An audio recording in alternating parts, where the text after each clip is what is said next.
j'ai appris que deux des émissions de télé les plus populaires actuellement ont affaire avec l'éducation parentale.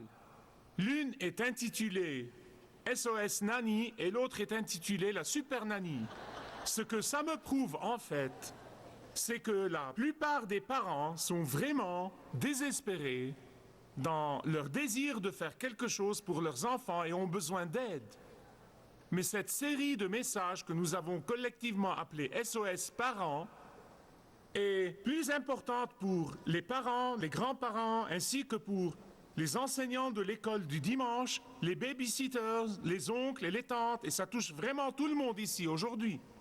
Parce que ça a à faire avec la prochaine génération. Ça a à faire non seulement avec la prochaine génération de cette Église, mais aussi avec la prochaine génération et notre avenir dans cette nation. La popularité de ces émissions me prouve que la plupart des parents veulent vraiment faire ce qui est bien pour leurs enfants. Mais la vérité est la suivante. La vérité, c'est que l'ensemble de ces émissions s'occupent principalement de l'extérieur et s'occupent du monde extérieur de l'enfant, ignorant le monde intérieur de l'enfant, alors qu'en réalité, c'est le monde intérieur de l'enfant où tous les problèmes résident. Ce serait comme si vous rénovez la carrosserie de votre voiture avec une peinture très chère et vous vous assurez que votre voiture est bien polie jour après jour et vous nettoyez cette voiture et vous faites que cette voiture ait l'air absolument fabuleuse. Mais le moteur est en train de rouiller à l'intérieur. La raison pour laquelle nous avons tant de problèmes dans les foyers et dans les églises et dans les écoles aujourd'hui, c'est parce que tout l'accent est mis sur l'extérieur et non sur l'intérieur. Tous les efforts sont centrés sur l'aspect extérieur et non pas sur le cœur. Il y a toute une planification et toute une attention centrée sur l'extérieur et non sur l'intérieur. C'est un fait que la grande majorité des parents, et je suis convaincu que la grande majorité des parents veulent donner à leurs enfants ce qu'ils n'ont jamais eu. Je le sais car moi aussi je veux donner à mes enfants ce que je n'ai pas eu. Mais ce qui est vraiment triste, c'est que très peu de parents sont désireux de passer à leurs enfants un héritage spirituel autant qu'ils désirent leur passer un héritage matériel. Maintenant, dans cette série de messages que nous allons appeler SOS, je vais vous montrer en fait l'importance de l'éducation intérieure des enfants à comparer avec l'éducation extérieure. Parce que lorsque l'intérieur est bien rodé, l'extérieur suivra. C'est-à-dire éduquer l'esprit, c'est-à-dire éduquer le cœur, et non pas se concentrer sur la performance. C'est l'éducation qui est axée sur le perfectionnement de l'identité de l'enfant plutôt que sur l'aspect extérieur de l'enfant. Pourquoi est-ce d'une telle importance vitale que je lui consacre cette série d'enseignements? Parce que l'éducation centrée sur l'extérieur, c'est comme le polissage de cette voiture dont je parlais plus tôt. Mais l'éducation centrée sur l'intérieur veille à ce que le moteur soit fort et sain. Et après que le moteur ait été bien entretenu, vous pourrez prendre la voiture à laver 10 fois par jour si vous le souhaitez. Allez avec moi au livre des Juges, chapitre 2, à partir du verset 10. Il est écrit, après que toute cette génération fut réunie à ses ancêtres décédés, de quelle génération parle-t-il? La génération de Josué. Il parle de la génération qui a traversé la rivière du Jourdain, la génération qui a été témoin de la chute du mur de Jéricho, la génération qui a vu et a vécu avec Dieu et qui adorait Dieu et qui s'est joint à Josué quand il a dit « Alors que moi et ma famille, nous allons adorer le Seigneur ». Après que cette génération fut réunie à ses ancêtres, une autre génération a grandi, qui ne connaissait ni le Seigneur, ni l'œuvre qu'il avait accomplie pour Israël. Ensuite, les Israélites ont fait ce qui est mal aux yeux du Seigneur et ont adoré Baal. Ils ont abandonné l'Éternel, le Dieu de leur père, qui les avait fait sortir d'Égypte, et ils se rallièrent à d'autres dieux d'entre les dieux des peuples qui les entouraient. Ils provoquèrent la colère de l'Éternel, car ils l'abandonnèrent et rendirent un culte à Baal et aux Astartés. La colère de l'Éternel s'enflamma contre Israël, et il les livra entre les mains des pillards qui les pillèrent, et les vendit entre les mains de leurs ennemis d'alentour, et ils ne furent pas capables de tenir devant leurs ennemis. Bien-aimés, écoutez-moi. Quand les cœurs de la nouvelle génération se sont détournés du Seigneur, le Seigneur les a remis aux pillards qui les ont pillés. Et qui d'entre nous peut nier aujourd'hui que nous avons le fléau de la pornographie et du sexe illicite, que nous avons le fléau de l'alcool et que les enfants commencent à boire dès l'âge de 10 ans et 11 ans et même plus jeunes? Qui peut le nier? Qui peut nier le fléau du matérialisme et les MST? Qui peut le nier? Beaucoup de parents ont un système qui est parfaitement conçu pour obtenir des résultats dévastateurs.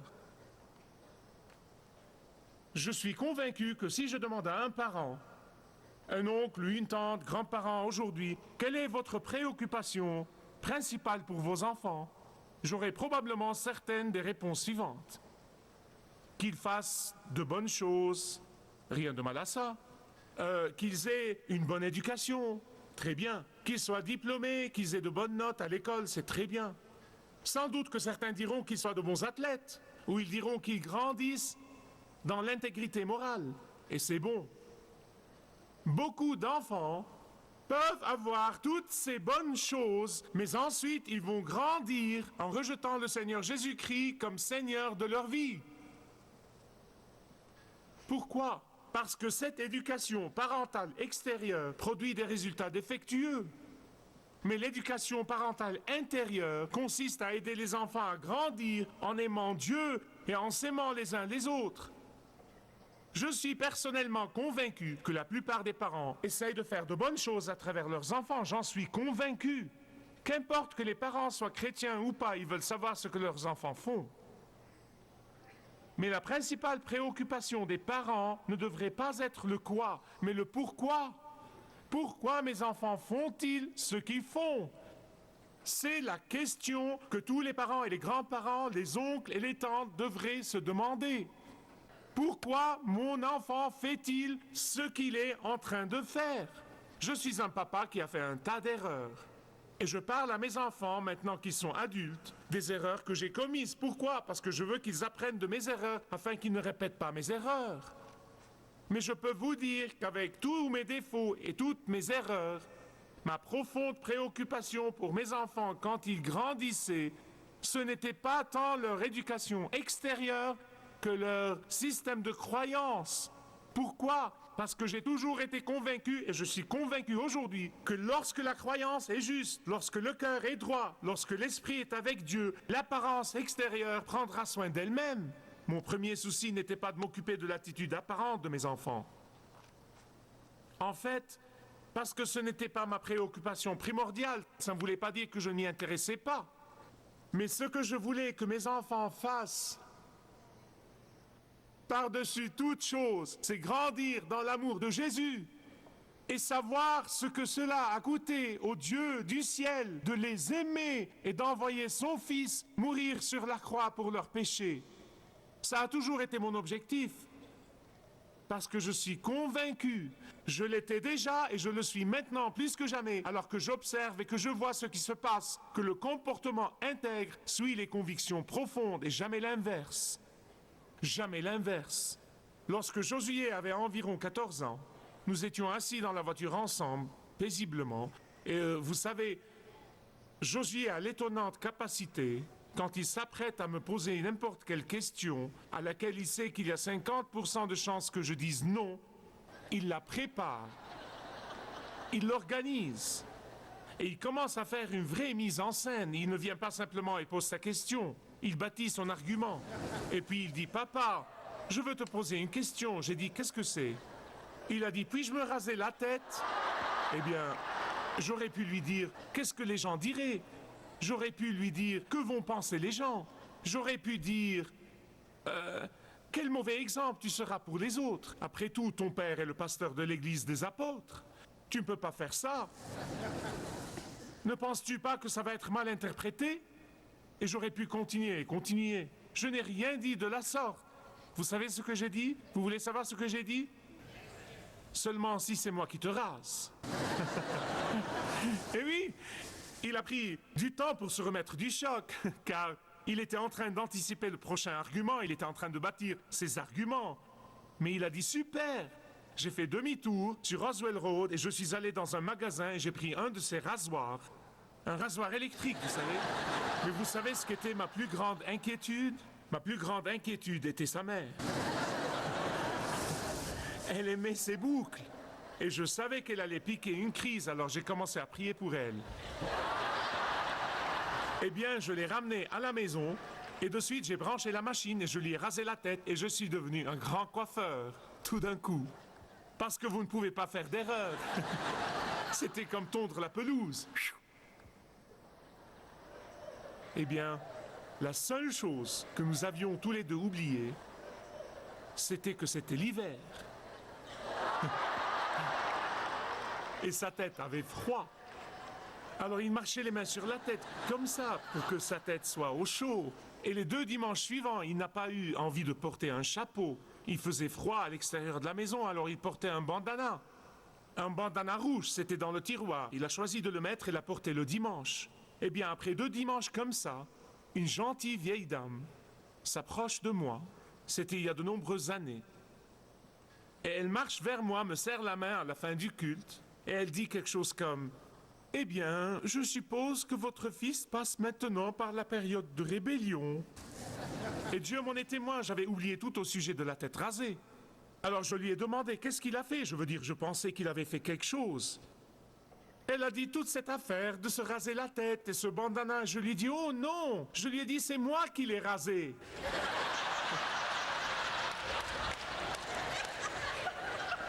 Cette pauvre vieille dame, elle est devenue plus blanche que la neige. Et je ne l'ai plus jamais revue de nouveau.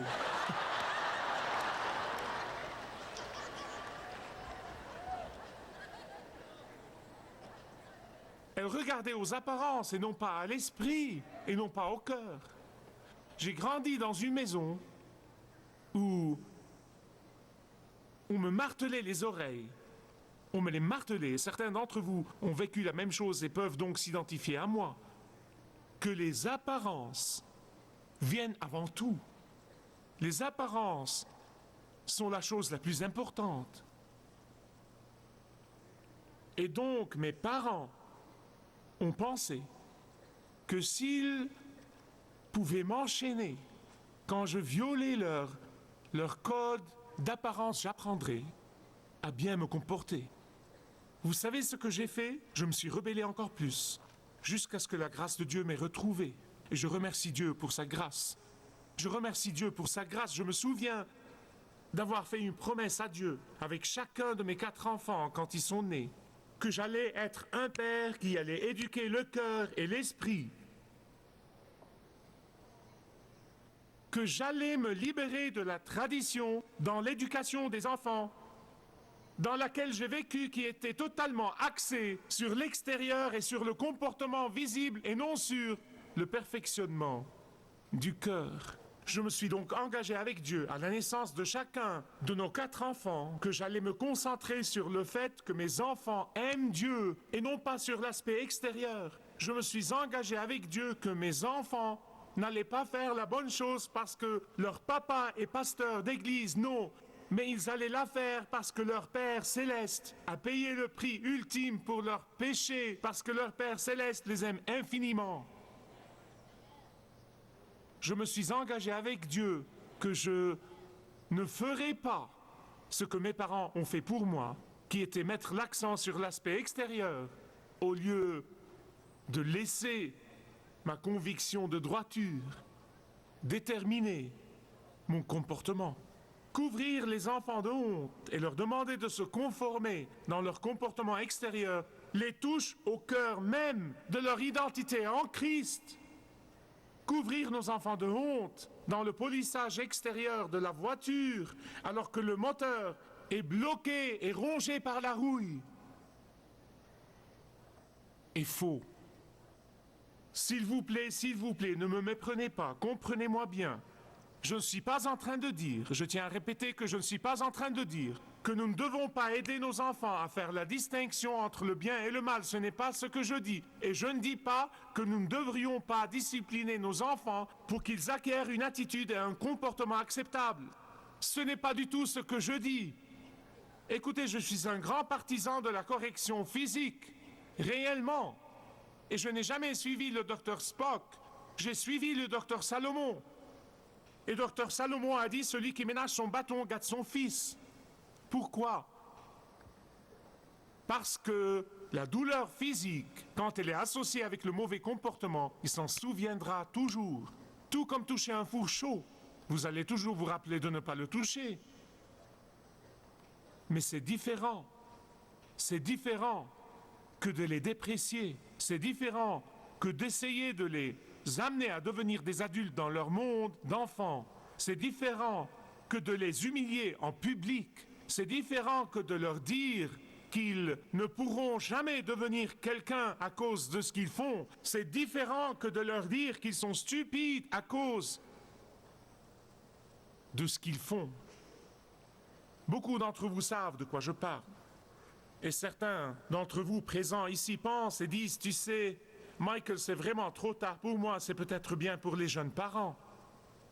Mais c'est trop tard pour moi, mes enfants sont déjà adultes et j'ai fait cette erreur. Je me suis concentré sur l'apparence extérieure. Je n'ai pas connu Jésus quand mes enfants ont grandi et je ne connaissais pas Jésus alors que mes enfants grandissaient. Je ne leur ai pas légué ce patrimoine spirituel. Je n'ai pas exercé l'éducation parentale du cœur et de l'esprit. Écoutez-moi, comme vous me l'avez entendu dire de cette chair tous les dimanches, il n'est jamais trop tard.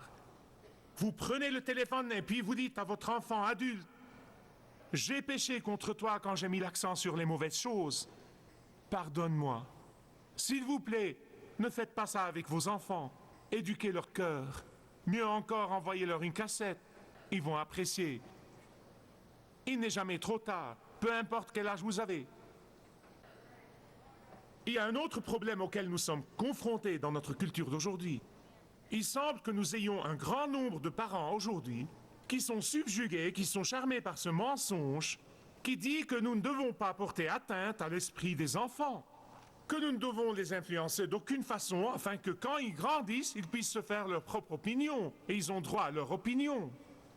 Je vais vous dire une chose, c'est un mensonge qui nous vient droit des abîmes. J'ai lu un article une fois sur un écrivain célèbre qui faisait un débat avec un père qui était partisan de ce mensonge. Je n'ai jamais influencé mes enfants, je ne leur ai jamais donné des préjugés parce que je veux qu'ils grandissent et se fassent leur propre opinion. Et l'auteur a réfléchi un peu et il a dit, viens avec moi, je veux te montrer mon jardin. Et l'auteur s'en est allé à lui montrer le jardin. Et ce père, qui était partisan de cette doctrine erronée, a dit, ce n'est pas un jardin, il n'y a ici que de mauvaises herbes. Il a dit, oh, vous devez comprendre que je ne voulais pas porter atteinte à la liberté du jardin, en aucune façon. J'ai donné à ce jardin une chance de s'exprimer et de choisir lui-même sa propre production. Bien-aimé, c'est la vérité. L'éducation, c'est comme le jardinage. C'est comme le jardinage. Il faut cultiver, il faut se dévouer, il faut modeler, il faut donner l'exemple. Bonjour les mamans et les papas. Il faut leur montrer par l'exemple ce qu'est véritablement l'amour de Dieu, ce qu'est véritablement la protection de Dieu. Les enfants qui voient leur père et leur mère trouver leur suffisance en Jésus-Christ vont grandir et trouver leur suffisance en Jésus-Christ, non pas dans les babioles, ni dans les vêtements, ni dans les choses matérielles.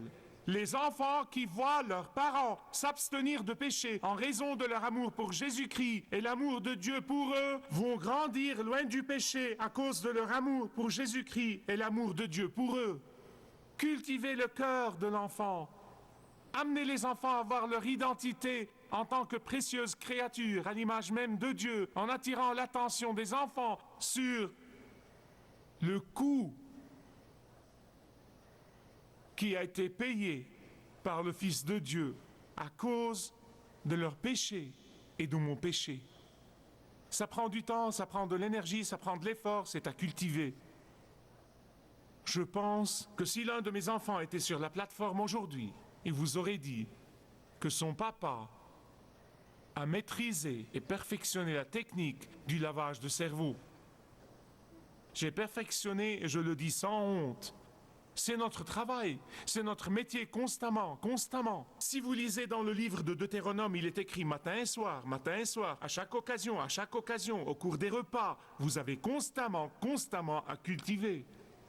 Dans les années folles, les années 60, Francis Schaeffer donnait un discours à l'université de Berkeley, qui était le centre de la rébellion à l'époque dans les années 60.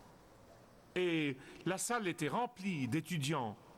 Et Francis Schaeffer était en train de donner son cours. Et au milieu de son exposé, la porte s'ouvre et un jeune homme, cheveux longs, pieds nus, et qui sentait comme s'il n'avait pas pris un bain depuis 2 mois.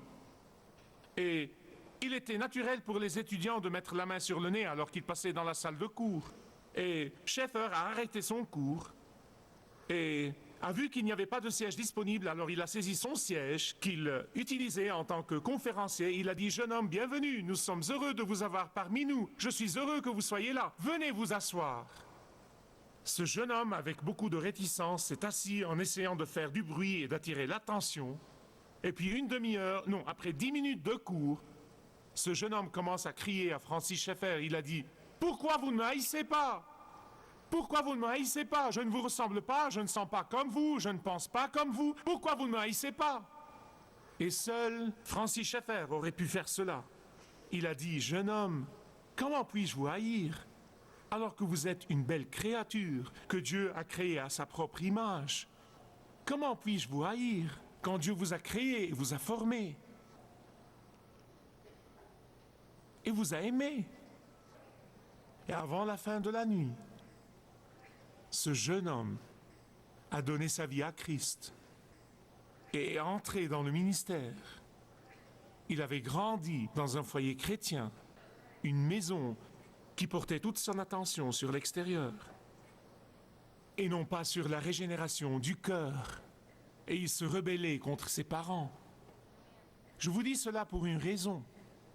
Je crois que tous les parents veulent faire ce qui est bien pour leurs enfants. Mais je veux vous dire aussi que tout commence avec vous, maman et papa. Vous devez connaître Jésus-Christ comme votre Sauveur et Seigneur de votre vie et le Seigneur de votre maison.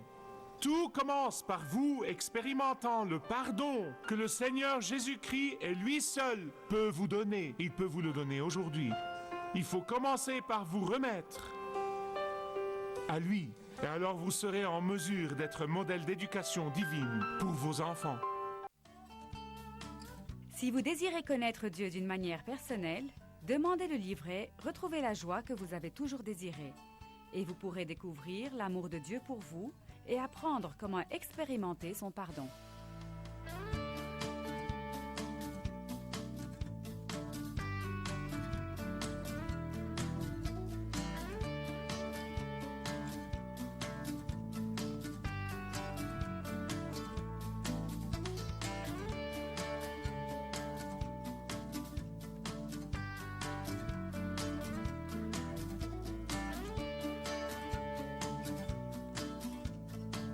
Si vous avez une relation personnelle avec Dieu et vous êtes intéressé à marcher plus intimement avec lui, demandez le livret « 7 pas sur le chemin de la foi » qui vous guidera dans une relation plus profonde avec votre Père Céleste. Demandez votre livret gratuit.